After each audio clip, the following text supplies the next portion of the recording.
To 2 pi root under क्या बोले? T equal to 2 pi root under L by g. बाकी लोग?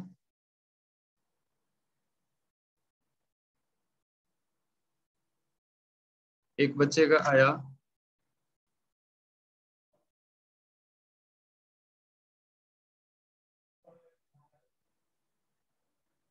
और किसी का कुछ आया?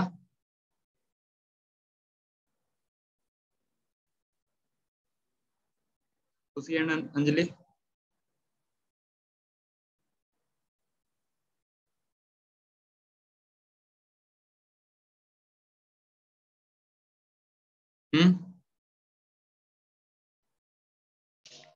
सर नहीं हुआ।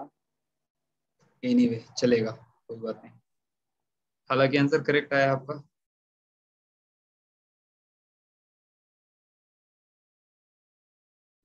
देखो, हमें पता नहीं है तो हम लोग क्या करेंगे, जो जो क्वांटिटी दिया उस पर हम लोग एबीसी पावर ले लेते हैं, ठीक है।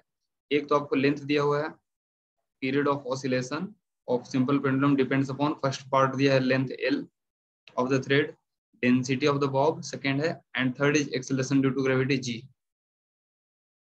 तो हम लोग मान लेंगे let T equal to constant के into rho to the power a, L to the power b and g to the power c. कोई दिक्कत? Because you don't know what should be the value of and a b and c, तो इस चलते मैंने मान लिया। अब LHS में तो टाइम पीरियड है, तो डायमेंशन ऑफ एलएचएस कितना होगा बताओ?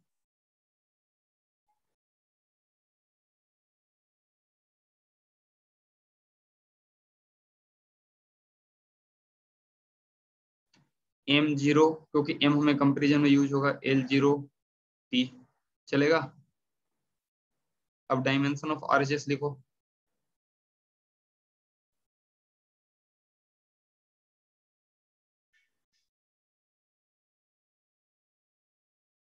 क्या होगा? कांस्टेंट के इज डायमेंशनलेस कांस्टेंट लिखना पड़ेगा यहाँ पर, ध्यान दो।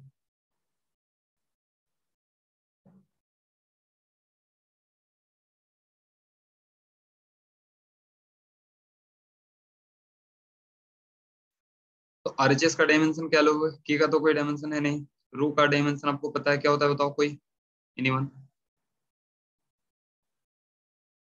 What is the dimension of density? Sir M L minus 3 T0। Correct.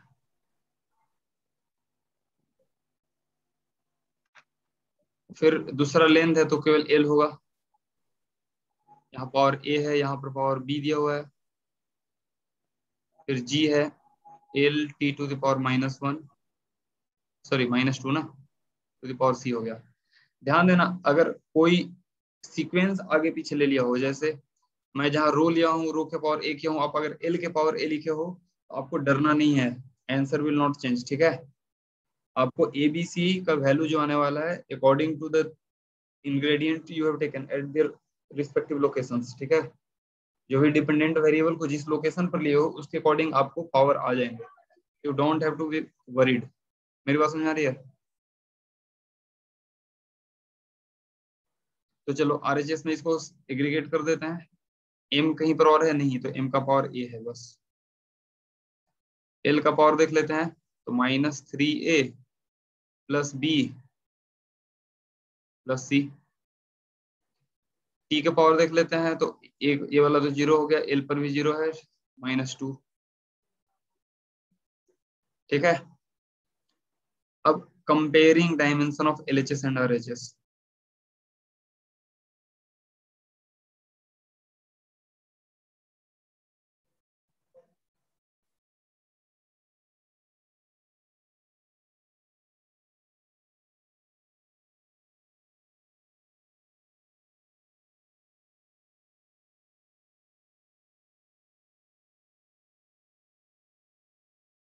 तो कंपेयर करो क्या होगा, देखो।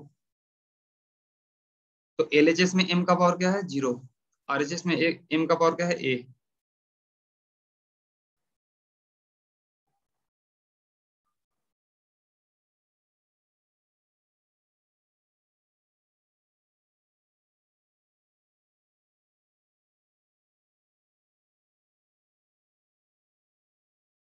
टी का पावर कंपेयर करो,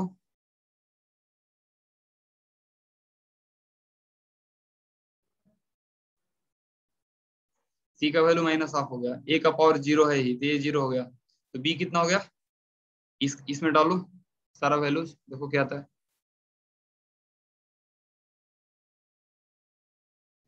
ठीक है, तो ए 0, be half, C minus half, value put कर दो, देखो क्या आता है।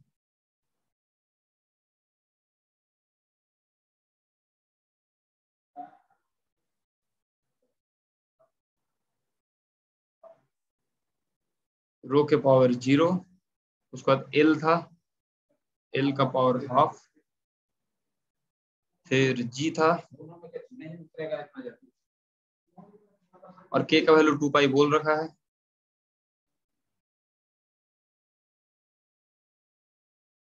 कुछ समझ में आया कि नहीं आया?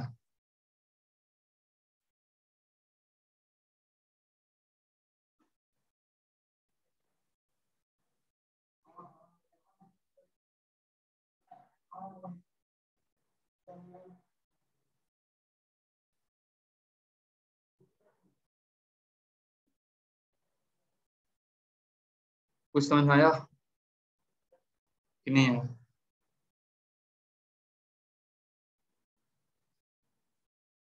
ऋषि आप ऐसे ही बनाए थे क्या? Yes, sir. Very good, well done.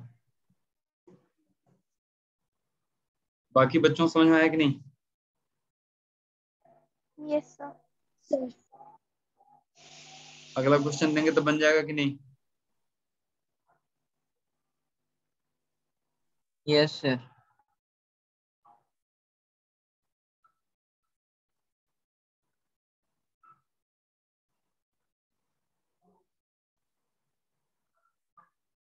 अगला क्वेश्चन है,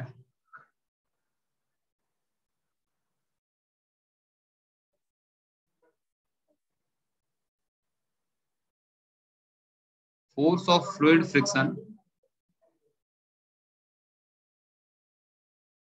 on a spherical solid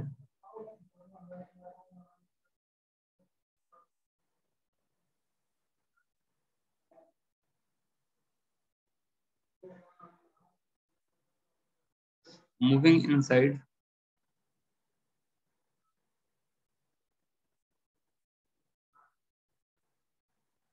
viscous fluid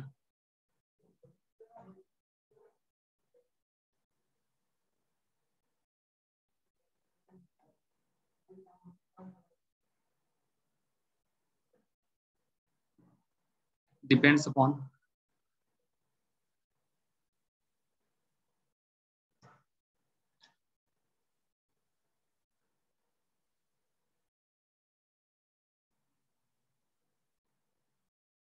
velocity v,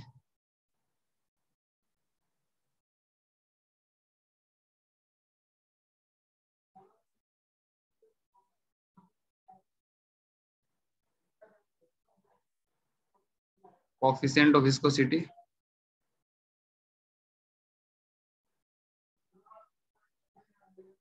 eta,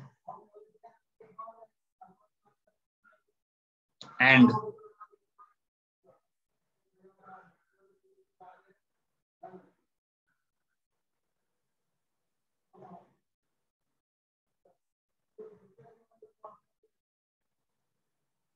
radius of a spherical solid.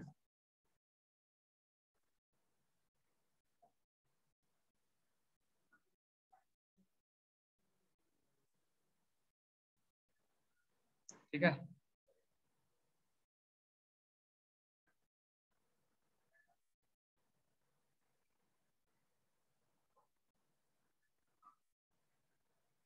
constant associated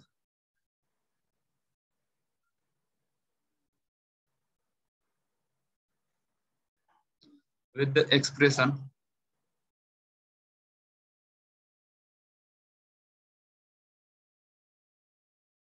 is 6 pi. Find the force, find the viscous force, find the expression of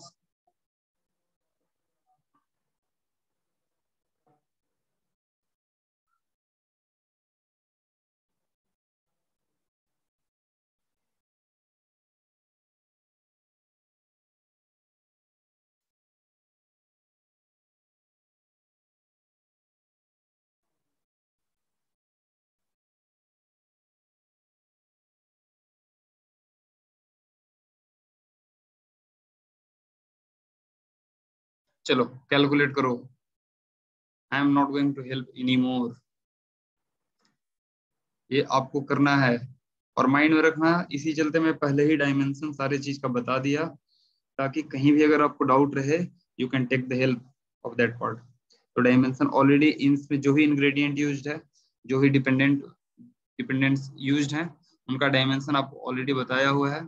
so you can take help from there, okay, and solve it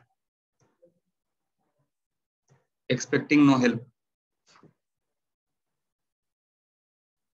specially आपको coefficient of viscosity का जरूरत पड़ेगा, आप देख लो पहले ही पढ़ाया हुआ है, ठीक है। Ideally you should practice so much कि आपको ये सब कुछ कुछ, क्योंकि देखो 5-6 ही आपको क्वांटिटीज हैं जो कि यूज्ड होता है, तो it's better to remember them. It's better, ये रिकमेंडेड होता है कि आप उसको याद रखो।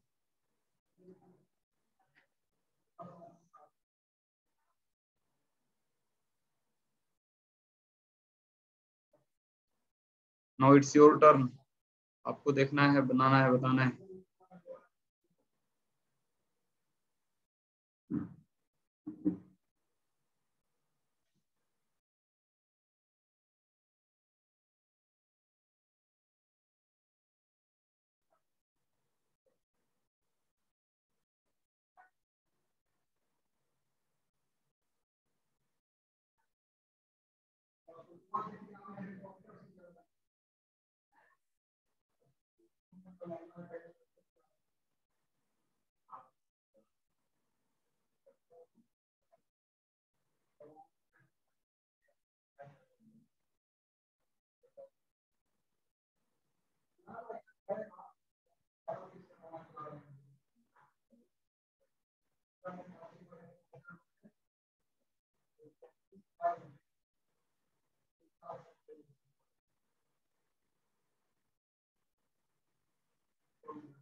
बना किसी का?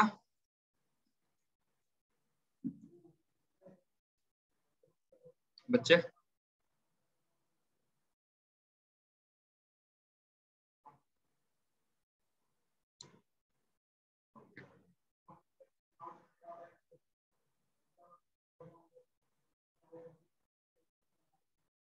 ध्यान दो, हम लोग क्या करेंगे, आप क्या करो कि फोर्स का पहले आपको मान लेते हैं कि लेट,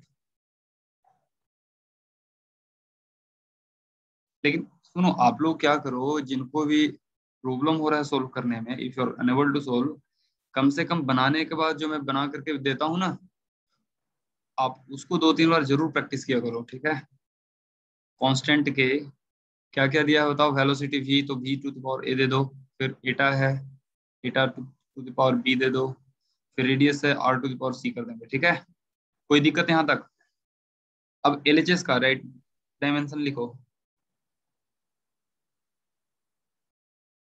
अंजनी चलो बताओ क्या है dimension of LHS?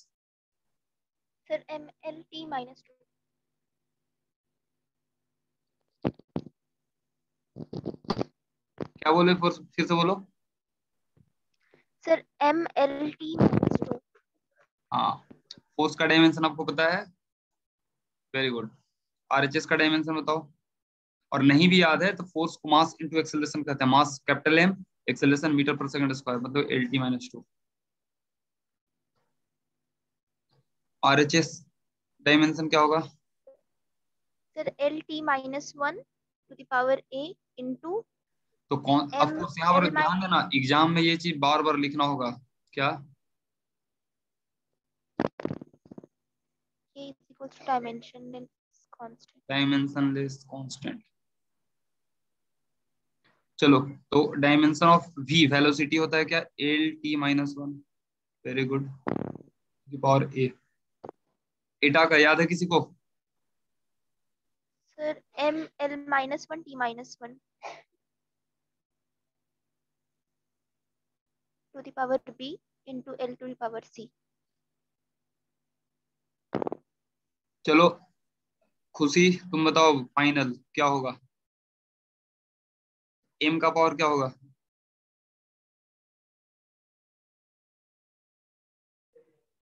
1।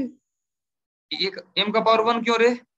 b multiply करोगे तो b m इस पर मल्टीप्लाई होगा, b l से मल्टीप्लाई होगा, b t के पावर पर मल्टीप्लाई होगा, सबसे मल्टीप्लाई होगा ना। इसका मतलब है आप लोग बेसिक रूल्स नहीं जानते हो, ध्यान दो।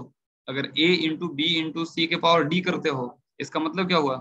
a के पावर d हो गया, b के पावर भी d होगा, c के पावर भी d होगा। मेरे बात समझ आ रही है? इसी चलते मैंने बेसिक अलजेब्रा सब पढ़ाया था आप लोग को, लेकिन आप लोग सोचे कि वो सब चीज तो बस हम लोगों ने पढ़ रखा है। चलो अब सही से बताओ, m का पावर।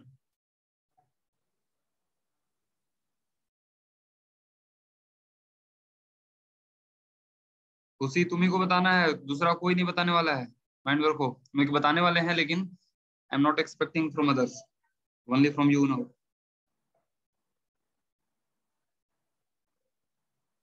m का पावर क्या होगा?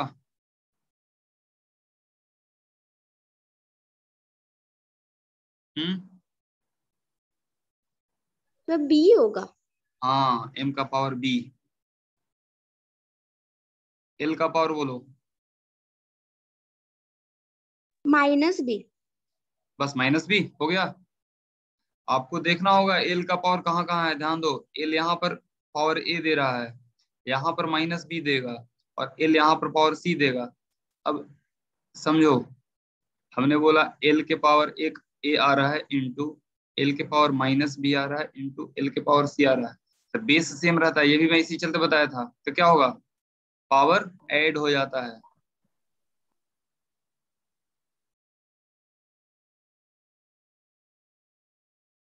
कुछ समझ में आया? Yes sir. चलो अब t के पावर बताओ, तुम्हें बताना है। ये गलती बताएं तो समझ जाना, तो हमसे बुरा कोई नहीं होगा। -A-B। ओए, तुम चुप रहो भी। तुम्हें नहीं बताना है।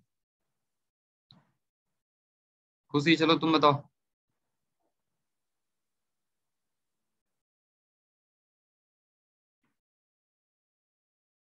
टी के पावर क्या होगा? -A - B + C सब, अरे का सी में। -A - B। हाँ,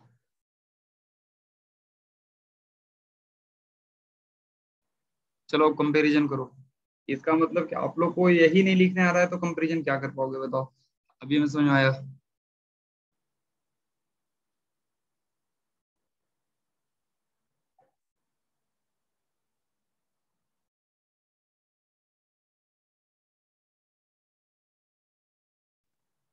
यहाँ तक किसी को डाउट है?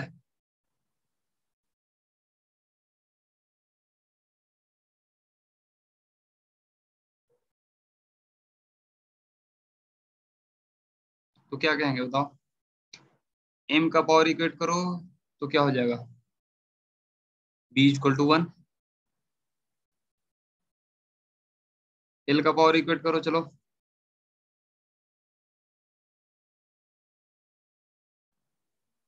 तो एल का पावर एलएचएस में 1 है, आरएचएस में क्या है, ए माइनस बी प्लस सी।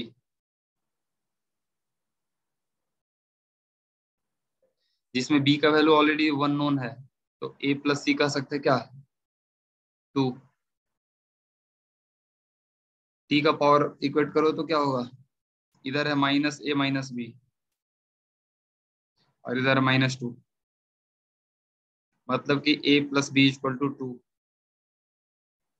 अब b का वैल्यू 1 पता है, तो a कितना हो गया, a का वैल्यू 1 हो गया, तो c का वैल्यू कितना हो गया,